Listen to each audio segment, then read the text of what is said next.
ధాన్యం కొనే వరకు గోకవరం పంచాయతీ ఎర్రబంజర గ్రామం, అదేవిధంగా రామకృష్ణాపురం గ్రామ ప్రజల తరఫున నన్ను ఎన్నుకోబడి మా సమస్యలు తీరుస్తామని చెప్పారు. నేను చెప్పిన మాట ప్రకారం మా రైతులకు ఇప్పుడు నెల రోజుల నుంచి 20 రోజుల నుంచి పడిగాపులు కాస్తున్నారు ఎండలో. ఎలాంటి ప్రభుత్వం ఎలాంటి రియాక్షన్ లేదు. సబ్ కలెక్టర్ గారి దగ్గరికి వెళ్ళినా, ఎంఆర్ఓ గారి దగ్గర నుంచి వెళ్ళినా కూడా మా ఊర్లో ధాన్యం అలాగే ఉందండి, కొనుగోలు చేయాలి, రైతులు చాలా ఇబ్బంది పడుతున్నారు. ఈ భారీగా పెరుగుతున్న ఎండలో 45 డిగ్రీల ఎండలో కూడా వాళ్ళు ఒడ్లు కాపలాగా వెళ్ళాక నైట్ టైంలో గేదెలు పాడు చేస్తున్నాయి, పశువులు పాడు చేస్తున్నాయి. వాళ్ళు ఒడ్లంతా నేలపాలయ్యే పరిస్థితి వస్తుంది రాబోయే వర్షాకాలం టైంలో. ఇప్పటికీ ధాన్యం కొనుగోలు చేయకపోవటం వల్ల ఏమైనా అకాల వర్షం పడితే ఇంకా లాస్ అవుతారు. మా ఊరు ఏమైనా ధనిక దేశం గ్రామం కాదండి, అంతా పేద కుటుంబాలు, అందరికీ 1-2 ఎకరాలు ఉన్నాయి. అదేవిధంగా కౌలుకు చేసుకుంటూ బతుకుతున్న మా రైతు కుటుంబాలందరికీ గవర్నమెంట్ తొందరగా ఆదుకుంటుంది అనుకుంటున్నాం.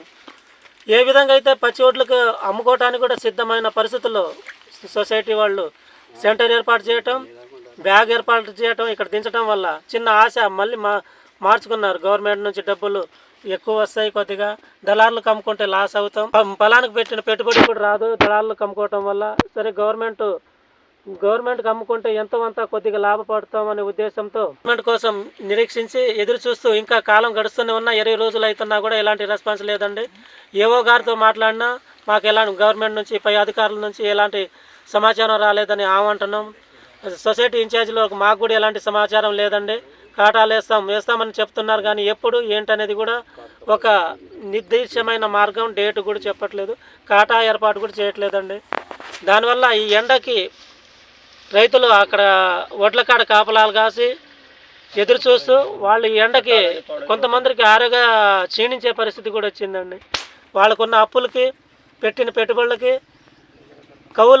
కౌలుకేసిన రైతులైతే పైనుంచి భూస్వాములు మాకు కౌలు చెల్లించాలి, వెంటనే మీరు ఎప్పుడైతే అమ్ముకుంటారో అమ్ముకోండి, మా కౌలు అయితే చెల్లించాలని పైనుంచి వాళ్ళకి ఒత్తిడి తీసుకురావటం.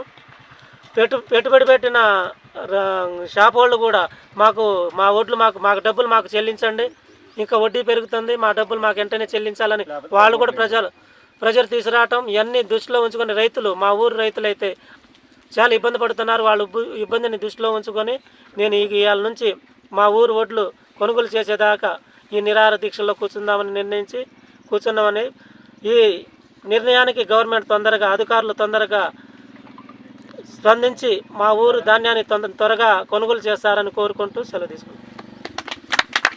ఎర్రబంజర గ్రామం, గోకవరం పంచాయతీ. నేను నా సొంతంగా 4 ఎకరాలు, కౌలు వచ్చేసి 7 ఎకరాలు, మొత్తం 10 ఎకరాలు. 10 ఎకరాల్లో ఒడ్లు మొత్తం దగ్గర 600-700 టిక్కీలు అవుతాయి.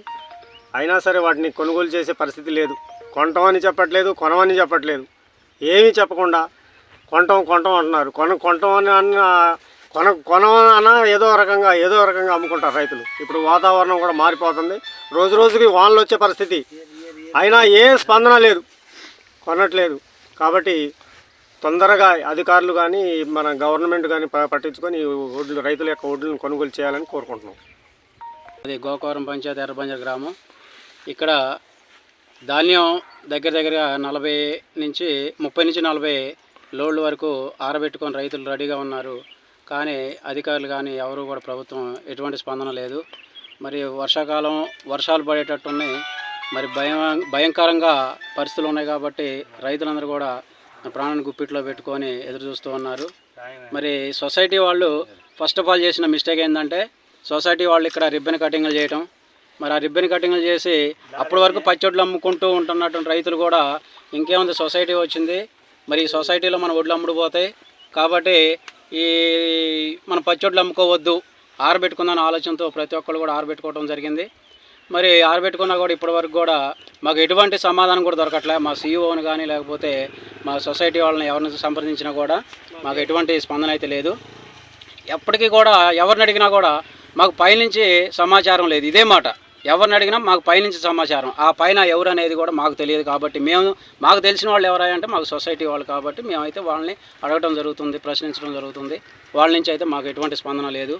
మరి అదేవిధంగా ఈ గన్నీ సంచులు కూడా రావడం జరిగింది. ఆ సంచులు వచ్చినాయి, రిబ్బన్ కటింగ్లు అయినాయి. దాని అర్థం ఏంటంటే సొసైటీ ఓపెన్ అయింది, కొంటారు అనే ధైర్యంతో మేమైతే ముందుకొచ్చి ఆరబెట్టడం జరిగింది. మరి ఇప్పుడు ఏ అధికారి కూడా పట్టించుకోకుండా మాకు సంబంధం లేదనే లెక్కలో మాట్లాడుతున్నారు. కాబట్టి మాకు రైతు తరపున అందరూ దయతలిచి ఈ సొసైటీ తరపున అందరూ కూడా ధాన్యం కొనుగోలు చేసి మరి మాకు సహకరించాలని చెప్పేసి కోరుకుంటూ సెలవు తీసుకుంటాం.